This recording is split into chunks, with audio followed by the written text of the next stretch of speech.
नमस्कार, मैं हूं कुमार अनिल। बिहार की राजनीति में कितना तीखा कंपटीशन है वो इस बात से पता चलेगा जिसकी मैं अभी चर्चा करने वाला हूं। आज 2:30 बजे करीब 2:29 पर डेक्कन हेरल्ड की एक रिपोर्ट आई।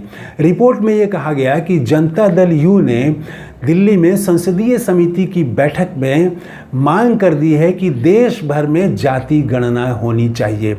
और ये खबर जैसे ही आई तो उसके बाद दूसरे अखबारों में भी ये खबर आने लगी। तो ये 2:29, इसका मतलब है कि खबर जो है वो 2 बजे ही बाहर आ गई है।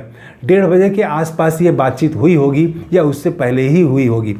तो जब ये खबर आई 2:30 बजे, जब अखबारों में ये खबर आ गई, उसके 2 घंटा बाद 4:11 पर राजद का एक प्रेस विज्ञप्ति आता है। उस प्रेस विज्ञप्ति में घोषणा की गई है कि पूरे बिहार में जाति गणना के सवाल पर धरना प्रदर्शन किया जाएगा। पटना में भी धरना प्रदर्शन होगा जिसमें खुद तेजस्वी यादव नेतृत्व करेंगे। ये बहुत बड़ा ऐलान है पूरे बिहार व्यापी कार्यक्रम का। लेकिन इसके लिए प्रेस कॉन्फ्रेंस नहीं किया गया, जबकि राजद के दफ्तर में हर एक दिन पर 2 दिन के बाद में साधारण बातों पर प्रेस कॉन्फ्रेंस किया जाता है। लेकिन इस सवाल पर प्रेस कॉन्फ्रेंस नहीं किया गया।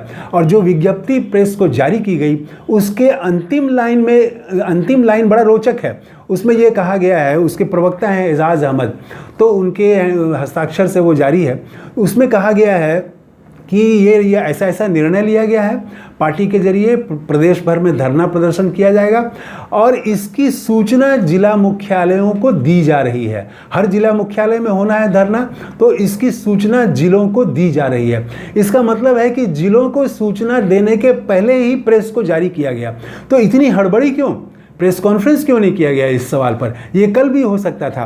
तो लगता है कि तेजस्वी यादव भी हड़बड़ा गए। नीतीश कुमार ने जो खेला कर दिया वहाँ पर, जिस तरह से जाति गणना की मांग कर दी, और उनको ये शायद अंदाज़ा होगा कि जो भारतीय जनता पार्टी है वो कुछ दिनों में ही जाति गणना करा सकती है। लोजपा के जरिए ये मांग की जा चुकी है। तो अगर ये जाति गणना की घोषणा हो जाती है, चूंकि जनगणना सितंबर में शुरू होने की बात है, जल्दी ही शुरू होने की बात है, तो उसके साथ ही कराने की घोषणा सरकार कर सकती है। ऐसे में कहीं पीछे न छूट जाएं। लगता है इस हड़बड़ी में ये घोषणा किया गया, प्रेस विज्ञप्ति के जरिए घोषणा कर दी गई कि हर जिले में, पूरे प्रदेश में धरना प्रदर्शन का कार्यक्रम किया जाएगा। तो नीतीश कुमार ने तो खेला कर दिया है।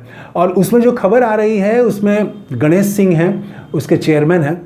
उन्होंने कहा कि ये हमारा प्रिविलेज है, हम वहाँ डिटेल में क्या बात हुई ये हम नहीं बताएंगे। लेकिन मीडिया में जो खबरें आ रही हैं उसमें कांग्रेस के सांसद, डीएमके के सांसद और टीएमसी के, इन लोगों ने मांग की। और जनता दल यू के वहाँ उस समिति में जो सदस्य हैं उनका नाम है गिरिधारी यादव, जो बांका से सांसद हैं।